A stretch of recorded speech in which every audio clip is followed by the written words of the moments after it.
Shalom saudara-saudara yang terkasih, sesama murid-murid yang dikasihi oleh Tuhan Yesus Kristus. Semoga kita semua semakin bertambah di dalam pengenalan akan Allah melalui firman Tuhan yang kita dengar dan Roh Kudus yang ada di dalam kita. Saudaraku, mari kita berdoa untuk mengawali saat teduh malam ini.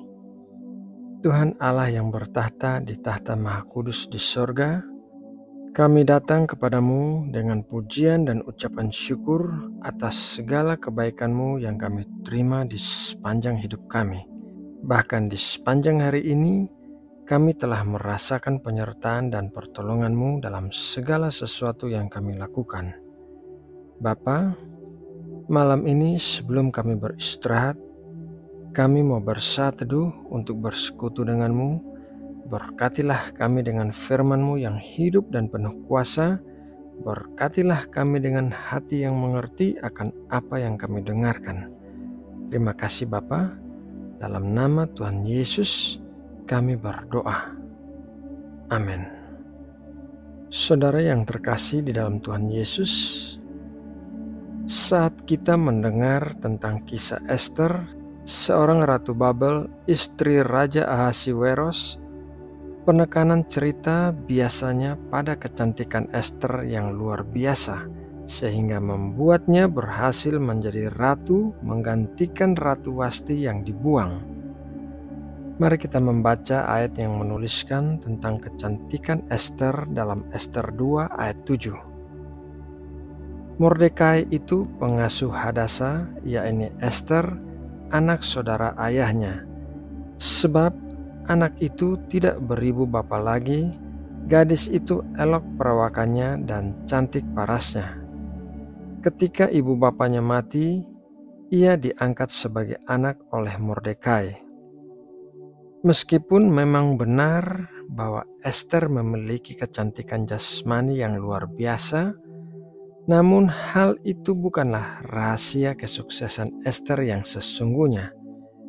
Rahasia kesuksesan Ester ada 3, yaitu rahasia kesuksesan Ester yang pertama adalah imannya kepada Tuhan.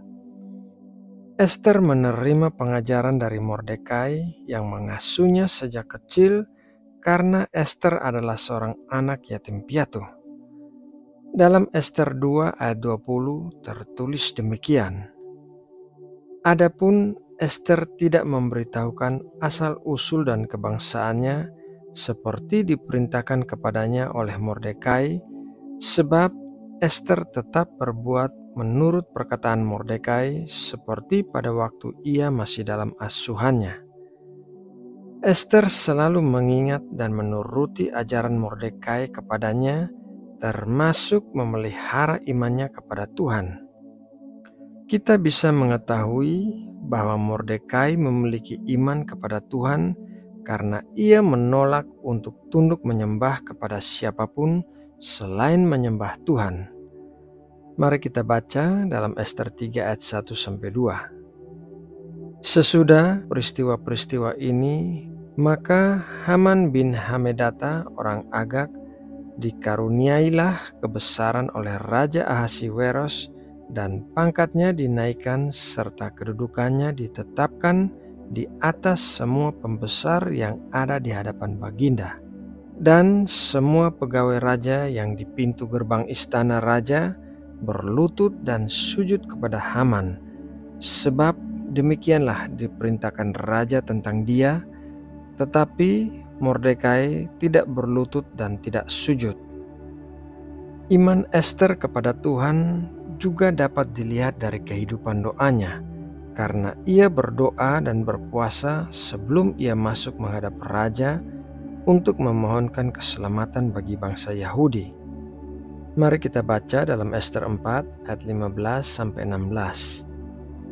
Maka Ester menyuruh menyampaikan jawab ini kepada Mordekai. Pergilah, kumpulkanlah semua orang Yahudi yang terdapat di Susan dan berpuasalah untuk aku. Janganlah makan dan janganlah minum 3 hari lamanya, baik waktu malam, baik waktu siang. Aku serta dayang-dayangku pun akan berpuasa demikian, dan kemudian aku akan masuk menghadap raja, sungguh pun berlawanan dengan undang-undang. Kalau terpaksa aku mati, biarlah aku mati." Iman kepada Tuhan adalah hal yang pertama dan paling penting yang bisa menentukan kesuksesan seseorang. Tanpa iman, kita tidak bisa berkenan kepada Tuhan. Rahasia kesuksesan Ester yang kedua adalah hubungannya dengan sesama. Ester adalah seorang yang peduli dengan sesamanya. Hal ini bisa kita ketahui dari tindakannya kepada Mordekai pada saat Mordekai mengenakan kain kabung di depan pintu gerbang istana raja. Mari kita baca dalam Ester 4 ayat 4. Ketika dayang-dayang dan sida-sida Ester memberitahukan hal itu kepadanya, maka sangatlah risau hati sang ratu, lalu dikirimkannyalah pakaian supaya dipakaikan kepada Mordekai dan supaya ditanggalkan kain kabungnya daripadanya, tetapi tidak diterimanya. Selain itu, Ester juga mempertaruhkan nyawanya untuk menghadap Raja Ahasiweros tanpa dipanggil karena ia bermaksud menyelamatkan bangsa Yahudi dari pembantaian. Kepedulian kepada sesama merupakan hal kedua yang bisa menentukan kesuksesan seseorang. Orang yang memiliki kelimpahan materi tetapi tidak memiliki kasih dan belas kasihan terhadap sesamanya tidak bisa dikatakan sebagai orang sukses, karena dalam kehidupan pribadinya ia adalah seorang yang egois dan kesepian. Rahasia kesuksesan Ester yang ketiga adalah karakternya. Ester adalah seorang yang memiliki tekad dan kemauan yang keras. Hal ini bisa kita buktikan dari tindakannya saat ia berpuasa 3 hari tanpa makan dan minum sebelum ia pergi menghadap Raja Ahasiweros. Ester juga merupakan seorang yang mau berkorban bagi orang lain karena tindakannya menghadap raja tanpa dipanggil bisa menyebabkan ia dihukum mati. Saudara yang terkasih di dalam Tuhan Yesus, banyak orang yang cantik dan memiliki perawakan yang elok, seperti yang digambarkan tentang Ester. Tetapi tanpa adanya iman kepada Tuhan, hubungan yang baik dengan sesama, dan didukung oleh karakter yang baik, maka kecantikan fisik hanyalah suatu kesia-siaan karena tidak ada kecantikan fisik yang bersifat abadi. Oleh karena itu, marilah kita belajar dari rahasia kesuksesan Ester dalam renungan firman Tuhan malam ini, bahwa kesuksesan yang sesungguhnya adalah berasal dari dalam. Saudaraku, demikianlah renungan firman Tuhan malam ini. Semoga memberkati dan menguatkan kita semua.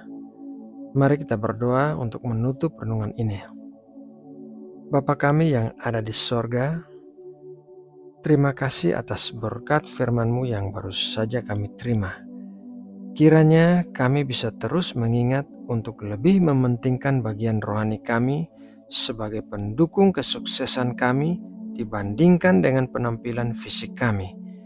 Kiranya tangan-Mu terus memberkati kami melalui iman percaya kami kepadamu. Terima kasih ya Bapa. Sebentar lagi kami akan beristirahat. Kiranya Engkau memberkati tidur kami malam ini dengan ketenangan dan damai sejahtera yang melingkupi kami. Berkatilah kami juga dengan tubuh yang sehat dan dipulihkan, agar kami bisa bangun pagi dalam keadaan yang baik. Kami serahkan segala pergumulan hidup dan permasalahan kami ke dalam tangan-Mu. Kami percaya Engkau memiliki kuasa untuk menolong kami. Terima kasih ya Bapa. Kami juga mau berdoa bagi kesejahteraan Indonesia. Kiranya tangan-Mu memberkati Indonesia. Kiranya Engkau melindungi negeri kami dari bahaya dan ancaman apapun yang berasal dari dalam dan luar negeri. Kiranya tangan-Mu membawa Indonesia menjadi negara yang lebih aman dan stabil dalam hal politik dan perekonomian. Terima kasih ya Bapa.